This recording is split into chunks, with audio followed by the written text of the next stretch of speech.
जय माता दी दोस्तों, आप सभी का स्वागत है हमारे YouTube चैनल में। दोस्तों, भाद्रपद माह के शुक्ल पक्ष की जो एकादशी तिथि होती है उसे परिवर्तनी एकादशी कहा जाता है। ये चतुर्मास चल रहा है और चतुर्मास के दौरान इस एकादशी के दिन भगवान विष्णु शयन काल में अपनी करवट बदलते हैं। इसीलिए इस करवट बदलने की प्रक्रिया को यानी इस परिवर्तन करने की प्रक्रिया को परिवर्तनी एकादशी कहा जाता है। ये एकादशी तिथि 29 अगस्त शनिवार के दिन आ रही है और इस एकादशी को पद्म एकादशी, जल झूलनी एकादशी, वामन एकादशी, जयंती एकादशी और डोल ग्यारस भी कहा जाता है। तो इस एकादशी का क्या महत्व होता है, इस परिवर्तनी एकादशी की क्या कथा है, क्या पूजा विधि है और पूजा करने का शुभ मुहूर्त क्या है, साथ में जानेंगे उपायों के बारे में। देखिए, ये जो दिन है ये बहुत महत्वपूर्ण है। इस दिन त्रिपुष्कर योग बन रहा है। आयुष्मान और सौभाग्य ये योग भी इस दिन बनेंगे, जिसकी वजह से ये दिन और अधिक महत्वपूर्ण हो गया। कोई भी एकादशी हो उसकी कथा आपको ज़रूर सुननी चाहिए और एकादशी के दिन उपाय ज़रूर करने चाहिए। और जब ऐसे शुभ योग बन रहे हों तो ऐसी स्थिति में आपके जो किए गए उपाय हैं उनका लाभ आपको ज़रूर मिलता है, कथा सुनने का लाभ मिलता है। तो चलिए वीडियो को शुरू करते हैं, लेकिन आगे बढ़ने से पहले आपसे निवेदन है, अगर आप हमारे चैनल पर पहली बार आए हैं तो चैनल को ज़रूर सब्सक्राइब कर लें। पास में जो घंटी का बटन है उसको दबा दें ताकि हमारी आने वाली सभी वीडियोस की नोटिफिकेशन आप तक पहुंच सके।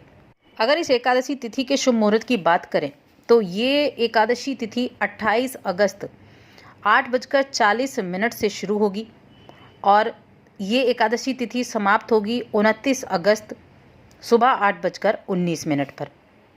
इस एकादशी का नाम परिवर्तनी एकादशी कैसे पड़ा?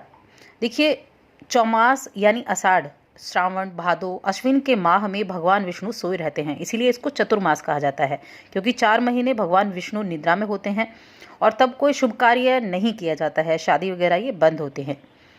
भगवान विष्णु सीधे देव उठनी एकादशी के दिन उठते हैं और लेकिन चौमास में एक समय ऐसा भी आता है कि जब श्री हरि विष्णु सोते हुए अपनी करवट बदलते हैं और ये भाद्रपद महीने के शुक्ल पक्ष की एकादशी तिथि होती है। इसीलिए इस तिथि को परिवर्तनी एकादशी कहा जाता है। इस एकादशी का व्रत करने से व्यक्ति को स्वर्गलोक की प्राप्ति होती है। व्यक्ति के जीवन में जो कष्ट होते हैं वो समाप्त हो जाते हैं और इसकी जो कथा होती है परिवर्तनी एकादशी की, उसमें इतना असर होता है कि इसे पढ़ने से या सुनने मात्र से आपके सभी कार्य सफल होते हैं। आपको अश्वमेघ यज्ञ के बराबर फल मिलता है। यदि इसके महत्व के बारे में जानें तो देखिए, हिंदू धर्म में एकादशी का बहुत महत्व है और इस एकादशी का व्रत अगर आप सच्चे मन से रखते हैं तो उसे भगवान विष्णु प्रसन्न होते हैं, उन पर अपना आशीर्वाद बनाए रखते हैं और इस व्रत को रखने वाले लोग को वाजपेयी यज्ञ के समान फल प्राप्त होता है। लेकिन इस व्रत को नियम पूर्वक करना बहुत आवश्यक होता है। इस दिन भगवान विष्णु के वामन अवतार की पूजा की जाती है, इसीलिए वामन एकादशी भी इसे कहा जाता है। इस दिन व्रत रखने से जातक के मान सम्मान में, उनके यश में वृद्धि होती है और उनकी सभी मनोकामनाओं की पूर्ति होती है। अगर आप इस दिन व्रत करते हैं तो बहुत ही शुभ है और अगर व्रत नहीं करते हैं तो भी सच्चे मन से और श्रद्धा से इस दिन आप पूजा पाठ जरूर करें। आपके द्वारा किए गए जाने अनजाने में जो पाप हैं उनसे मुक्ति इस दिन मिलती है। अब जान लेते हैं कि इस व्रत को करने की विधि क्या है, पूजा विधि क्या है। तो इस व्रत को करने के लिए आपको एक दिन पहले यानी कि 10वीं तिथि से अपने व्यवहार पर संयम रखना होता है और एकादशी का व्रत करने वाले व्यक्ति को 10वीं तिथि से यानी इस व्रत को करने से एक दिन पहले भोजन नहीं करना होता है, सात्विक भोजन करना होता है या फलाहार आप कर सकते हैं और रात में श्री हरि का ध्यान करना होता है।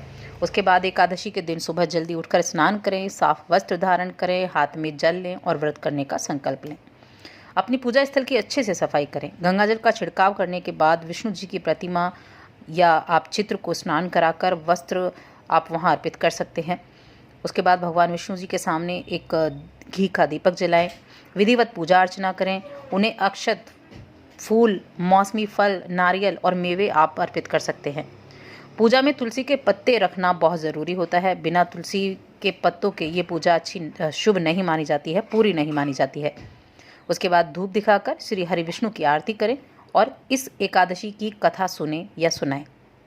इस दिन आप थोड़ा सा ध्यान भी रखें।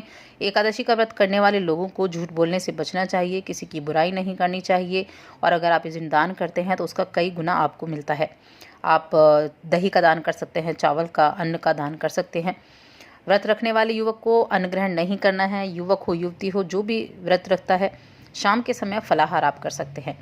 और एकादशी के अगले दिन यानी द्वादशी के दिन आपको सुबह सूर्योदय के बाद विधिपूर्वक पूजा करने के बाद किसी ब्राह्मण को भोजन कराएं या ज़रूरतमंद व्यक्ति को भोजन कराएं, दक्षिणा दे, उसके बाद इस व्रत का पारण करते हैं। अब हम जानते हैं कथा के बारे में और उसके बाद हम जानेंगे उपायों के बारे में। तो चलिए परिवर्तनी एकादशी की कथा सबसे पहले हम देख लेते हैं।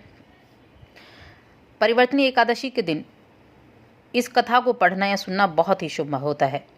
देखिए, पौराणिक मान्यताओं के अनुसार सबसे पहले महाभारत काल में पांडव पुत्र अर्जुन के आग्रह करने पर भगवान विष्णु ने परिवर्तनी एकादशी के महत्व को बताया था, उसके बारे में बताया था। कथा के अनुसार त्रेता युग में बलि नाम का एक असुर था जो कि भगवान विष्णु का परम भक्त था। बलि बहुत ही दानी, सत्यवादी और ब्राह्मणों की सेवा करता था। हमेशा यज्ञ करता, तप करता था। अपनी भक्ति के प्रभाव से राजा बलि बेहद शक्तिशाली हो गया था। उसे देवराज इंद्र से द्वेष था, जिसके चलते उसने इंद्रलोक पर विजय पाई और स्वर्ग में देवराज इंद्र के स्थान और सभी देवताओं पर राज्य करने लगा।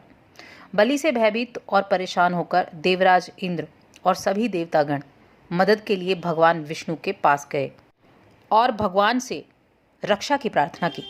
देवताओं की परेशानी को दूर करने के लिए विष्णु जी ने वामन रूप धारण करके 5वां अवतार लिया और एक ब्राह्मण बालक के रूप में राजा बलि के पास गए। अपने तेजस्वी रूप से उस पर विजय प्राप्त की। वामन रूप धारण किए हुए भगवान विष्णु ने राजा बलि की परीक्षा ली। बलि ने तीनों लोकों पर अपना अधिकार कर लिया था, लेकिन उसके अंदर एक गुण था कि वह किसी भी ब्राह्मण को कभी खाली हाथ नहीं लौटने देता था। वह ब्राह्मण को दान में मांगी वस्तु अवश्य देता था। वामन देव ने बलि से 3 पग भूमि की मांग की। वहां मौजूद दैत्य गुरु शंकराचार्य भगवान विष्णु की चाल को समझ गए और बलि को आगाह भी किया, लेकिन बावजूद उसके बलि ने वामन स्वरूप भगवान विष्णु की प्रार्थना को स्वीकार कर लिया और उन्हें 3 पग जमीन देने का वचन दे दिया। वचन मिलते ही विष्णु जी ने विराट रूप धारण कर लिया और एक पांव से पृथ्वी तो दूसरे पांव से एड़ी से स्वर्ग और पंजे से ब्रह्मलोक को नाप लिया। अब तीसरे पांव के लिए राजा बलि के पास कुछ नहीं बचा था, इसीलिए बलि ने वचन पूरा करते हुए अपना सिर उनके पैरों के नीचे कर दिया और वामन ने तीसरा पैर राजा बलि के सिर पर रख दिया। राजा बलि की वचन प्रतिबद्धता से खुश होकर भगवान वामन ने उसे पाताल लोक का स्वामी बना दिया और कहा कि मैं हमेशा तुम्हारे साथ रहूंगा। परिवर्तनी एकादशी के दिन श्री विष्णु की एक प्रतिमा राजा बलि के पास रहती है और दूसरी क्षीर सागर में शेष नाग पर शयन करती है और इस एकादशी के दिन ही भगवान विष्णु सोते हुए करवट बदलते हैं। तो दोस्तों, ये थी कथा। अब हम जानते हैं उपायों के बारे में कि इस दिन वो कौन से उपाय हैं जिन्हें आप इस दिन कर सकते हैं। तो देखिए, अगर आप जीवन में आर्थिक लाभ प्राप्त करना चाहते हैं तो आप इस एकादशी के दिन भगवान विष्णु के मंदिर में एक श्रीफल यानी कि एक नारियल आप अर्पित करके आ सकते हैं। इसके अलावा इस दिन आप रात्रि में अपने घर में श्री हरि विष्णु के सामने 9 बत्तियों वाला एक दीपक जलाएं या आप 9 दीपक जला सकते हैं। इससे आर्थिक उन्नति में तेजी होती है, कर्ज उतरता है और व्यक्ति का जीवन सुख सौभाग्य से भर जाता है। इस दिन माँ लक्ष्मी की पूजा अर्चना भी ज़रूर करें, उनसे जुड़े उपाय भी ज़रूर करें। उनको श्रृंगार सुगंधित गुलाब के पुष्प अर्पित करें और खीर का भोग लगाएं।